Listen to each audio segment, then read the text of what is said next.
22 e learning एक बार पुनः आपका हार्दिक स्वागत करते हैं।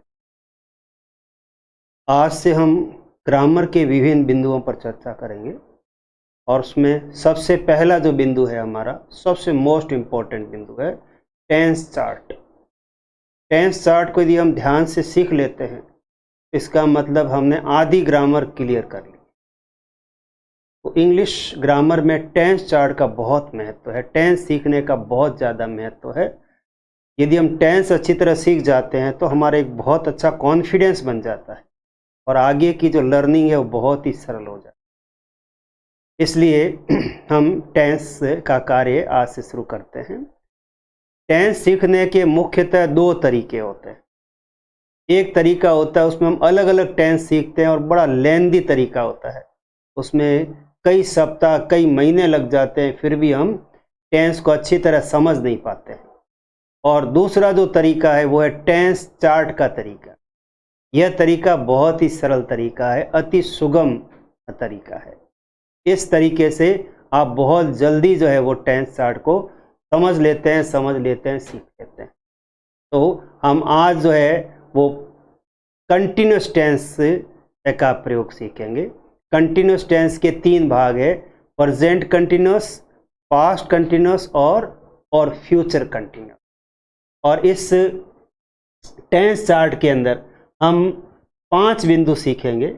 नंबर 1 हिंदी में पहचान, नंबर 2 अंग्रेजी में पहचान, number 3 structure of active voice, structure of passive voice और सबसे अंत में यूजेस। ये 5 बिंदु आप सीख लेते हैं तो आपको कंटिन्यूस टेंस के इन तीनों भागों का एक संपूर्ण ज्ञान हो जाएगा, बहुत ही अच्छा ज्ञान हो जाएगा। तो हम सबसे पहले कंटिन्यूस टेंस में present continuous tense, past continuous tense और फ्यूचर कंटिन्यूस टेंस। एक ही टेंस चार्ट में जब हम 3 बिंदुओं को एक साथ में पढ़ते हैं तो हमें जो है एक नई जो टेक्निक है वो सीखने को मिलती है और उसका नाम है कंपेयर एंड कॉन्ट्रास्ट टेक्निक, यानी तुलना और मिलान। इसमें हम तुलना और मिलान करते हैं और तुलना और मिलान करके और हम बहुत ही अच्छी तरह से अपने टेंस को सीख लेते हैं। टेंस सीखने का बहुत ही नॉवल तरीका है, बहुत ही इनोवेटिव तरीका है। जो भी इस टेंस चार्ट को ध्यान से सीख लेगा वो निश्चित रूप से टेंस में निष्णात हो जाएगा, निपुण हो जाएगा, बहुत ही प्रवीण, दक्ष और कुशल हो जाएगा वो। तो हम पहला बिंदु शुरू करते हैं, प्रेजेंट कंटिन्यूस टेंस। हिंदी में पहचान है, रहा है, रही है, रहे हैं, रहे हो, रहा हूँ। ये किसी भी वाक्य के अंत में आते हैं तो हमें पहचान लेना चाहिए वाक्य प्रेजेंट कंटिन्यूस टेंस है। उसके बाद पास्ट कंटिन्यूस टेंस, रहा था, रही थी, रहे थे। ये किसी हिंदी के वाक्य के अंत में आता है तो पहचान लेना चाहिए कि वाक्य पास्ट कंटिन्यूस टेंस का है। और फ्यूचर कंटिन्यूस टेंस में हिंदी में पहचान होती है, रहा होगा, रही होगी, रहे होंगे और रहा होऊंगा। हो ऊ बड़ा ऊपर चंद्रमा और पीछे गा, रहा होऊंगा। ये पहचान है। इस पहचान को हमें अपने मस्तिष्क में अच्छी तरह से बिठा लेना चाहिए, आपस में कंपेयर कॉन्ट्रास्ट करते हुए। यदि हम कंपेयर कॉन्ट्रास्ट करें तो हम देखेंगे रहा सब में कॉमन है और बीच में है, था और होगा, होगी, ये थोड़ा डिफरेंस है। ऐसे डिफरेंस को और सिमिलरिटी को ध्यान में रखते हुए इनको अच्छी तरह से याद कर लीजिए और उसके बाद में इसके बहुत सारे सेंटेंस बनाने की कोशिश करिए। 10, 20, 25, 50 जितने ज़्यादा हम सेंटेंस बनाएंगे उतना ही हमारा टेंस है और बहुत ही अच्छा हो जाएगा। तो अब हम आगे बढ़ते हैं और टेंस चार्ट में हम केवल 2 एग्जाम्पल सीखेंगे और उन 2 एग्जाम्पल को सीखे वैसे ही हमें बहुत सारे एग्जाम्पल बनाने की कोशिश करनी चाहिए।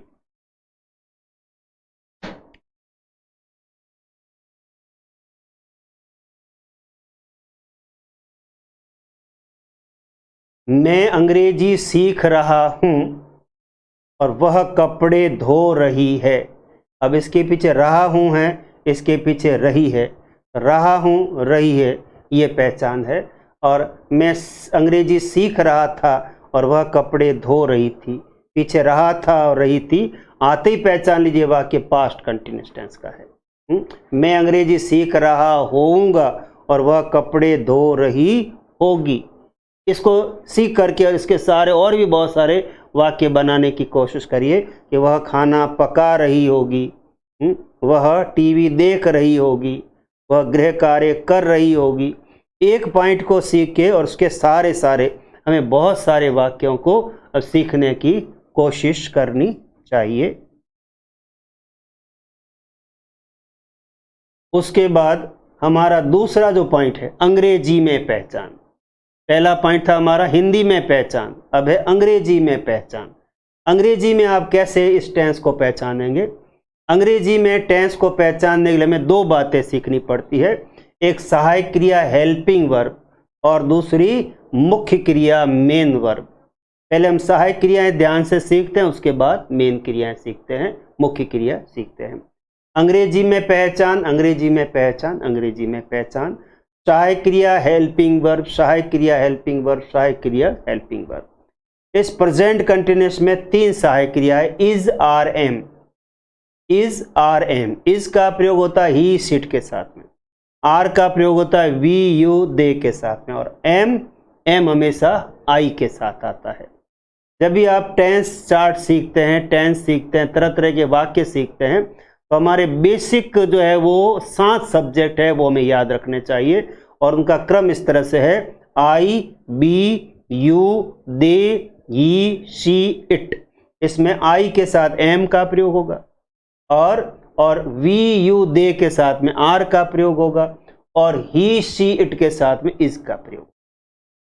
उसके बाद में वॉज या वर। वॉज आता है एक वचन में, वर आता है बहुवचन में।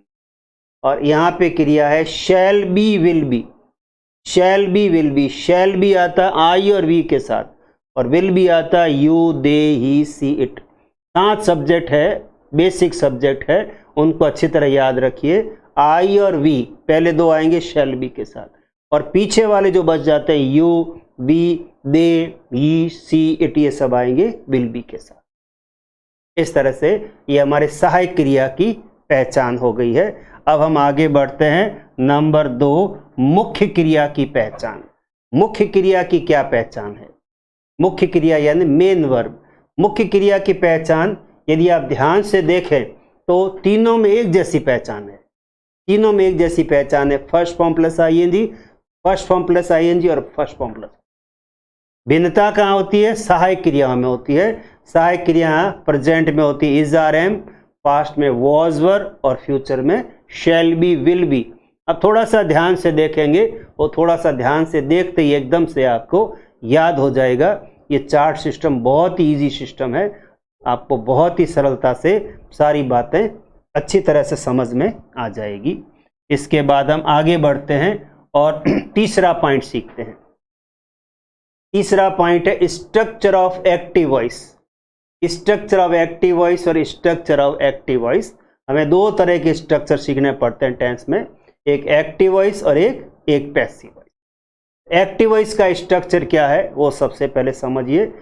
प्रेजेंट कंटिन्यूअस में subject plus is, are, am plus first form plus ING plus object. Past tense में subject plus was, were, first form plus ING plus object. और फ्यूचर में subject shall be, will be plus first form plus ING plus object. अब हम इसको compare और contrast करते हैं, तुलना और मिलान करते हैं, तो हम देखते हैं कि सब्जेक्ट सभी के अंदर है, फर्स्ट फॉर्म प्लस आईएनजी सबके अंदर है, ऑब्जेक्ट सबके अंदर है। ये तो समानता हुई। अब विभिन्नता क्या है? सहायक क्रियाएं भिन्न भिन्न है। इसमें सहायक क्रिया इज, एम, आर है, इसमें वॉज, वर और इसमें shall be, will be. Present continuous में is, am, are, past continuous में वॉज, वर और फ्यूचर में शैल बी, विल बी।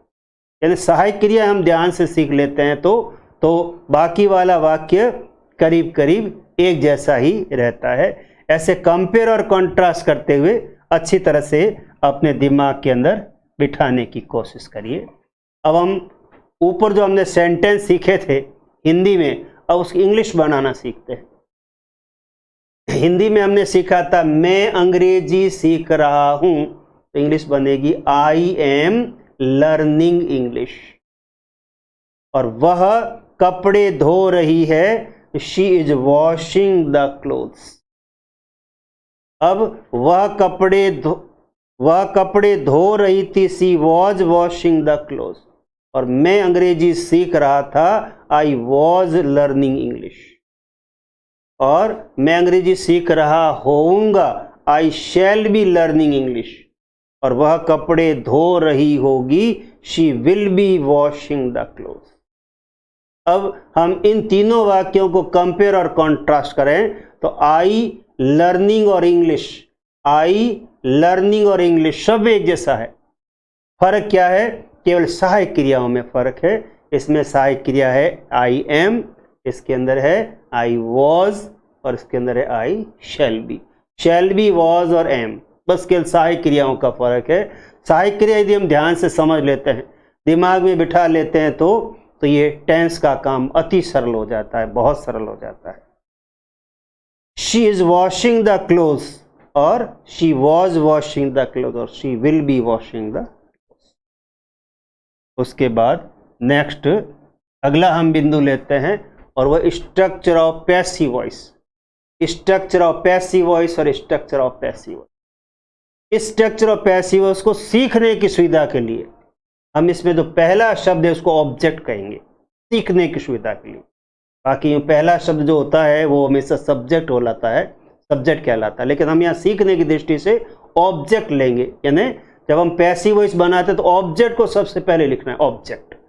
ऑब्जेक्ट को सबसे पहले लिखना है इसके अंदर। तो हमने ऑब्जेक्ट सबसे पहले लिखा, और जो ऊपर इज था उसका इज बीइंग कर दिया, आर का आर बीइंग कर दिया, और एम का एम बीइंग कर दिया। और उसके पीछे third form plus by plus doer, DOER, doer यानी कार्य करने वाला। पैसिव वॉइस में कार्य करने वाला पीछे चला जाता है। इसमें ऑब्जेक्ट प्लस वॉज, ऑब्जेक्ट को आगे लेते हैं। ऑब्जेक्ट जब आगे आता है तो सब्जेक्ट के रूप में माना जाता है, लेकिन समझने की दृष्टि से हम इसको ऑब्जेक्ट कहेंगे। ऑब्जेक्ट को हमने सबसे आगे लिखा, फिर वॉज का वॉज बीइंग और वर का वर बीइंग कर दिया। ये जो वॉज है इसका दूसरा जो रूप होता है वो होता है आपके वर बीइंग, वॉज बीइंग और वर बीइंग, और उसके पीछे third form plus by plus do है।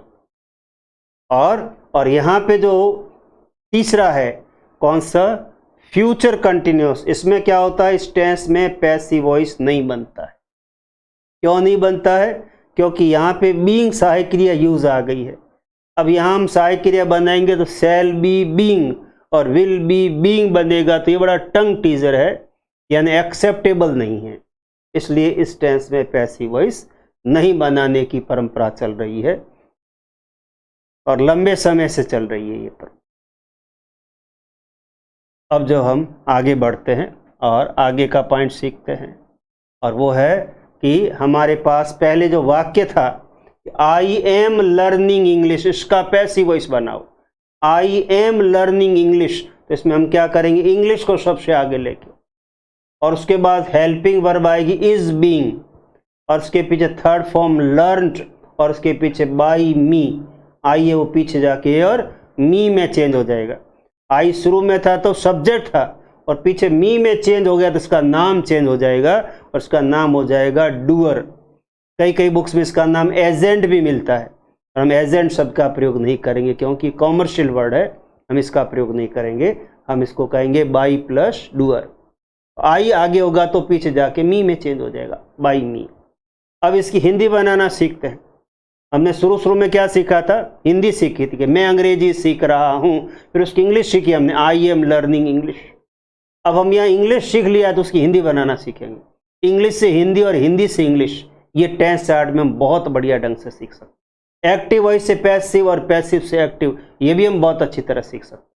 तरह तरह के स्ट्रक्चर, तरह तरह के सेंटेंस सीख सकते हैं, और किस टेंस को किस तरह से यूज करते हैं वो भी हम। ये टेंस चार्ट बहु आयामी है, बहु उपयोगी है, बहुत अच्छा है।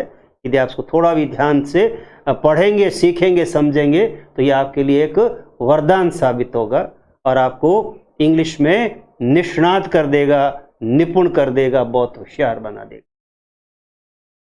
तो English is being learned by me, अंग्रेजी मेरे द्वारा सीखी जा रही है।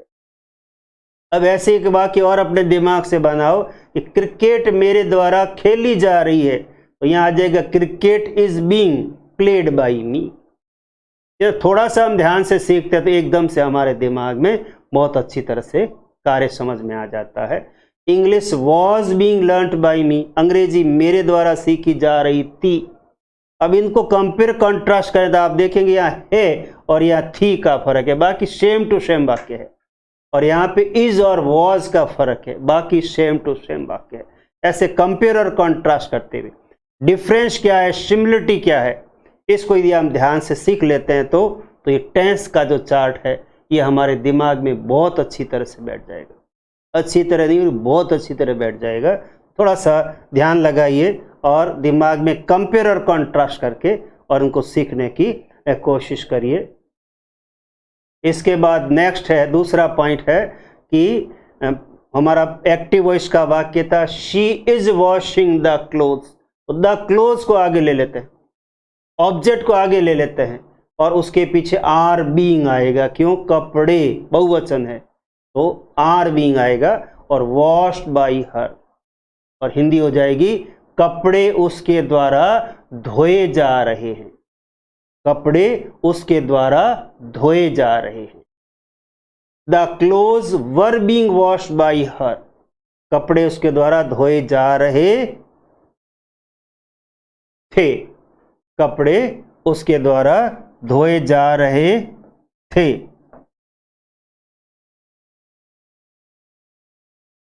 ये पास्ट टेंस है, इसकी पहचान होती है रहा था, रही थी, रहे थे।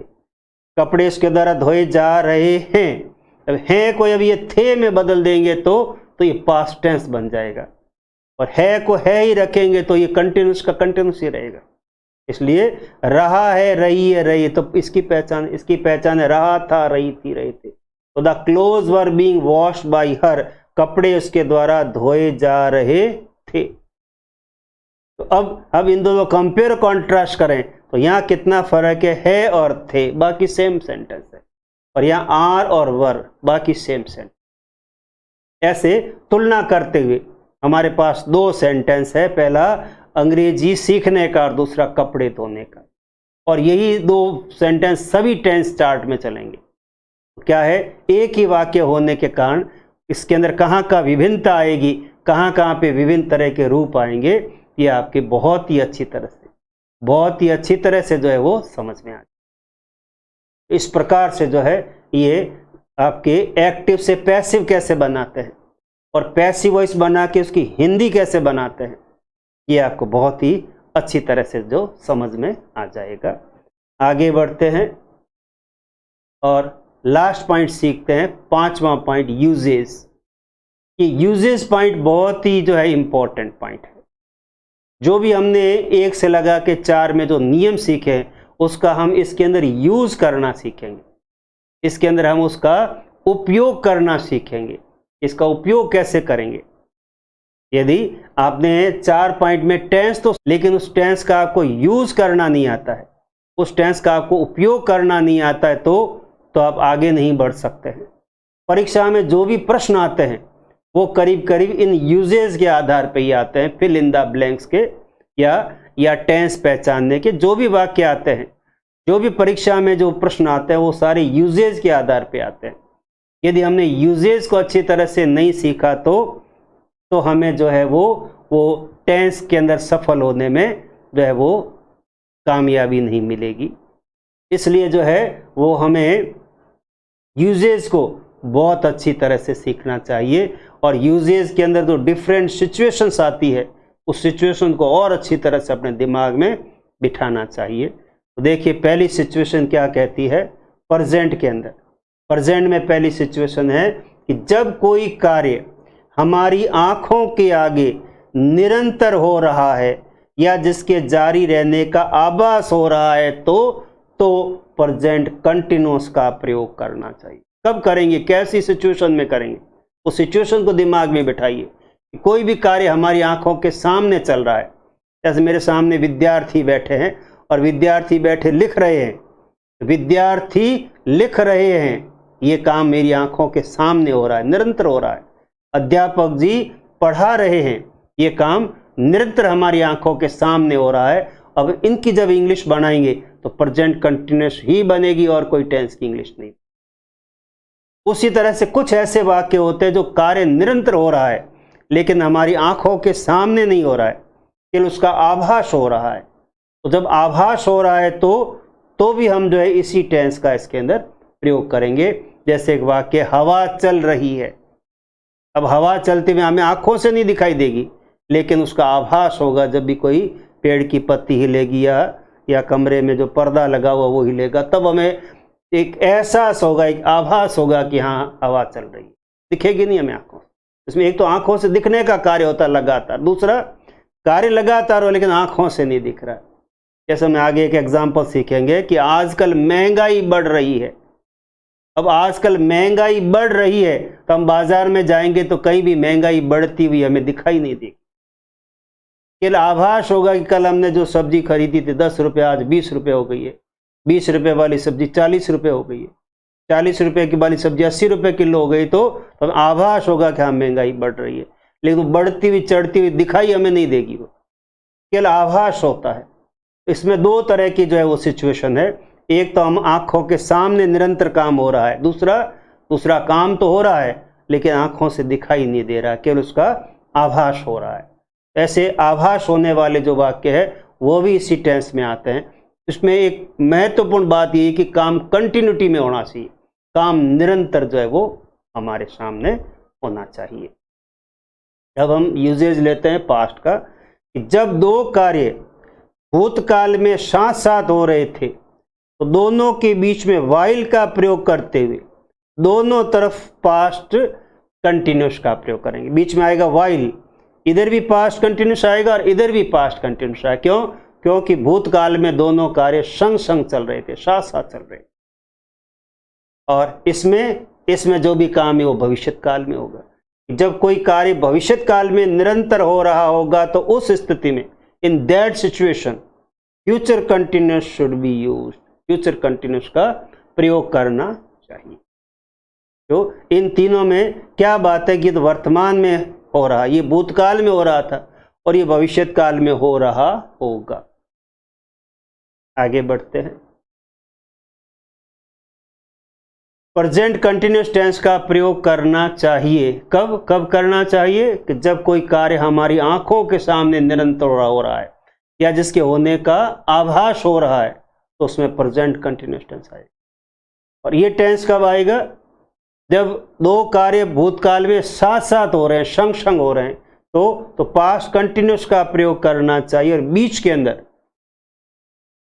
अंदर जो है होगा वाइल का प्रयोग होगा, WHILE, वाइल, और आगे पास्ट कंटिन्यूस और पीछे पास्ट कंटिन्यूस। और इसमें जब भविष्यत काल में कोई काम निरंतर हो रहा होगा तो फ्यूचर कंटिन्यूस टेंस का प्रयोग करना चाहिए। तीनों का टेंस समानांतर चल रहे हैं, तो बड़े ध्यान से देखिए और ध्यान से देख के और उसका कंपेयर और कॉन्ट्रास्ट करिए। कंपेयर और कॉन्ट्रास्ट करते हुए आप बहुत अच्छी तरह से इसको सीख सकते हैं, इसको अच्छी तरह से याद कर सकते हैं। अब हम एग्जाम्पल्स लेते हैं। You are writing the sentence, आप वाक्य लिख रहे हैं, काम हमारी आंखों के सामने निरंतर हो रहा है। The prices are rising nowadays, आजकल महंगाई बढ़ रही है। प्राइसेज है ना, कीमत या महंगाई, आजकल महंगाई बढ़ रही है। ये जो सेंटेंस है हमारे पास में, ये आभासी सेंटेंस है। आभास हो रहा है कि बढ़ रही है पर आंखों से बढ़ती हुई दिखाई नहीं देगी। और ये काम निरंतर हमारी आंखों के सामने हो रहा है। इन दोनों में कामों में निरंतरता है। एक काम दिखाई दे रहा है, दूसरा केवल आभास हो रहा है, पर है दोनों में कंटिन्यूटी है। My mother was cooking food while I was watching the TV. दो काम हो रहे हैं भूतकाल के अंदर। मेरी माताजी खाना पका रही थी, ये काम हो रहा था। और दूसरा while I was watching the TV, जबकि मैं टीवी देख रहा था। एक काम हो रहा था कि माताजी खाना पका रहे और तो साथ साथ टीवी भी मैं देख रहा था। यानी माताजी का काम कुकिंग चालू हो रहा है और मेरा काम वॉचिंग ये भी चालू है। जब भूतकाल में दो काम संग संग हो रहे थे, साथ साथ हो रहे थे दोनों, तो दोनों के बीच में वाइल का प्रयोग करेंगे, WHILE, वाइल, WHILE, एली वाइल का प्रयोग करेंगे और आगे भी पास्ट कंटिन्यूस वॉज कुकिंग और पीछे भी वॉज वॉचिंग।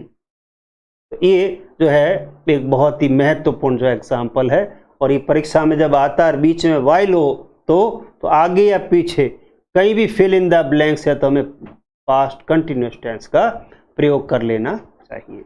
फिर I shall be doing my homework, मैं अपना गृह कार्य कर रहा होऊंगा, यानी भविष्य काल में गृह कार्य करने का काम चल रहा होगा। She will be reading a book, वह पुस्तक पढ़ रही होगी, यानी पढ़ने का काम भविष्य काल में चल रहा होगा। इस तरह ये यूजेज है, इन यूजेज को बड़े ध्यान से सीखिए, बड़े अच्छे ढंग से सीखने की कोशिश करिए, बार बार इनको पढ़िए, रिवीजन करिए, तो ये कार्य आपको बहुत अच्छी तरह से याद हो जाएगा।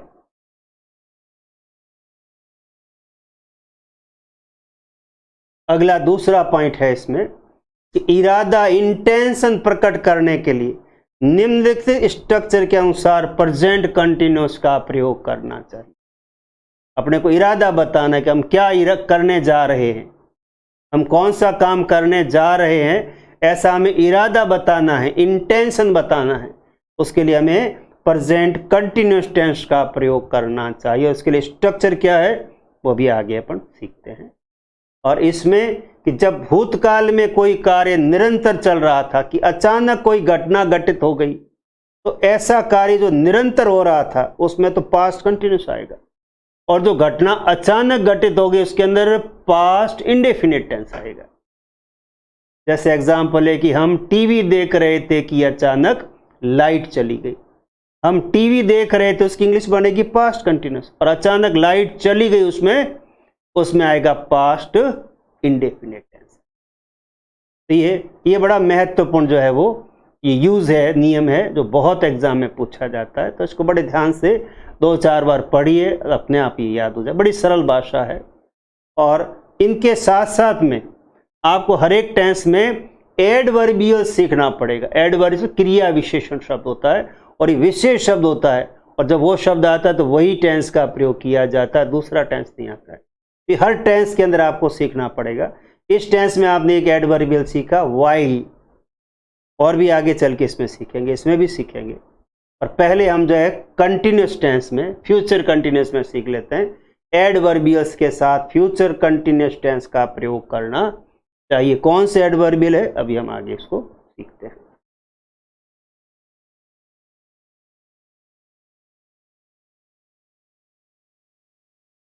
अब ये जो हमारा वाक्य था, इसके अंदर एक स्ट्रक्चर हमें आपको सीखना है।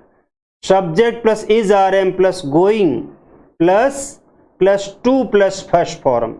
गोइंग और फर्स्ट फॉर्म के बीच में जो है एक 2 पॉइंट और लगेगा, TO2। Subject plus is are am going plus to plus first form plus object. इस तरह से कोई वाक्य बनता है, जैसे he is going to buy a car, I am going to buy a car, they are going to buy a car. इस तरह ये स्ट्रक्चर जो भी वाक्य बनेगा उसमें हमेशा इंटेंशन का भाव होगा। ऐसा काम हम करने जा रहे हैं, ऐसा हमारा काम करने का इरादा है। और ये जो टेंस का प्रयोग करना चाहिए, और जो का घटना अचानक घटित हो गई उसमें पास्ट इंडेफिनिट टेंस का प्रयोग करना चाहिए। पास्ट इंडेफिनिट टेंस का प्रयोग करेंगे जो घटना अचानक होती है। जैसे हमने एग्जाम्पल सीखा कि मैं टीवी देख रहा था कि अचानक लाइट चली गई, तो मैं टीवी देख रहा था ये तो पास्ट कंटिन्यूस में बनेगा, और अचानक लाइट चली गई ये पास्ट इंडेफिनिट में बनेगा। और इसमें क्या क्या एडवर्बियल है, एट दिस टाइम टुमारो एक, at this moment next week 2, और at this time next week next year, at this time tomorrow. इस तरह के जो इसमें बिंदु जो है वो बनेंगे। उसके बाद हम आगे बढ़ते हैं, और आगे बढ़ के और एग्जाम्पल सीखते हैं। एग्जाम्पल सीखते हैं, उदाहरण सीखते हैं। इसके अंदर I am going to buy a car, you are going to buy a car, he is going to buy a car, they are going to buy a car. I am going to buy a car, मैं car खरीदने जा रहा हूं, मतलब मेरा car खरीदने का इरादा है, निकट भविष्य में मैं कार खरीदूंगा, इस तरह के भाव वाला ये सेंटेंस है। आई am going to buy a car. ये काम वर्तमान काल में नहीं होगा, बहुत ही निकट भविष्य में यह काम होगा कि I am going to buy a car. I am going to learn the spoken English. मैं स्पोकन इंग्लिश सीखने जा रहा हूं, अंग्रेजी बोलना सीखने जा रहा हूं। तो ये काम मैं निकट भविष्य में करूंगा, ऐसा मेरा इरादा है। यानी इंटेंशन के वाक्य है, इरादे के वाक्य है।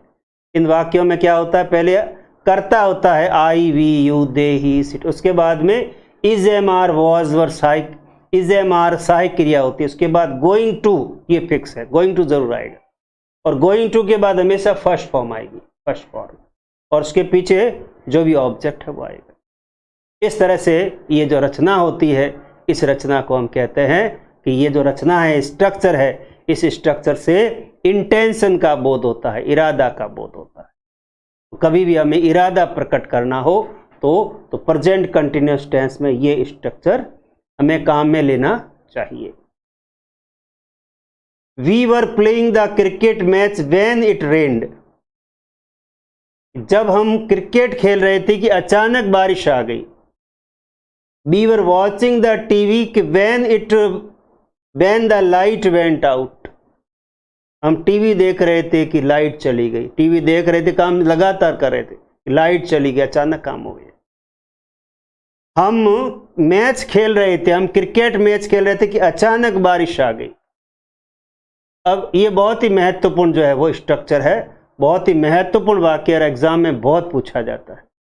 इसके अंदर जो काम निरंतर हो रहा था, वर प्लेइंग, इसमें तो आएगा कंटिन्यूअस टेंस, और जो अचानक काम हो गया इसमें आएगा हमेशा पास्ट इंडेफिनिट।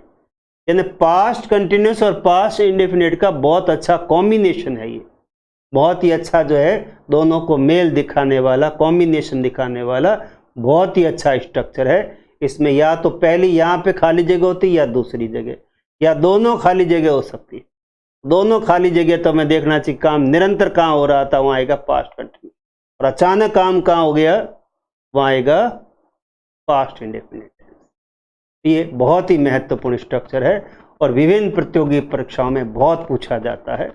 बहुत अच्छी तरह से बार बार रिवीजन करके इसको याद कर लीजिए।